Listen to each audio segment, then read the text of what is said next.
Hello everyone, మనం నిన్న చూసిన క్వశ్చన్కి ఇవాళ ఆన్సర్ ఏంటో తెలుసుకుందాం. క్వశ్చన్ వచ్చేసి 4, 6, 6, 9, 5, 10, 3, 6 అలాగే 9, 15 క్వశ్చన్ మార్క్ 5. ఈ క్వశ్చన్ మార్క్ అన్నది ఏంటి అన్నది మనం ఫైండ్ అవుట్ చేయాలి. ఆప్షన్స్ 1, 2, 3 అలాగే 4. ఆన్సర్ వచ్చేసి 3. ఎలా అన్నది ఇప్పుడు తెలుసుకుందాం. ఇక్కడ నేను 4, 9, 6, 6 ఉంది కదా, నేను ఆపోజిట్లో తీసుకుంటున్నాను. అంటే 4 × 9 = 36, అలాగే 6 × 6 = 36, అంటే 36 = 36.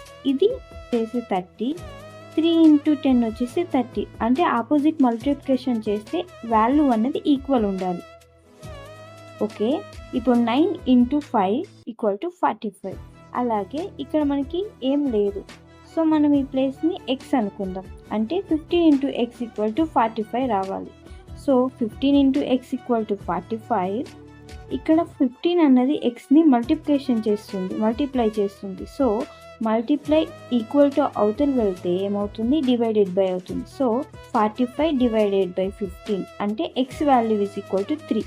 15 1 15 3 3, x వాల్యూ వచ్చేసి 3. సో ఆప్షన్ 3 అన్నది మనకి కరెక్ట్ అవుతుంది. Thank you everyone. Thank you for supporting me.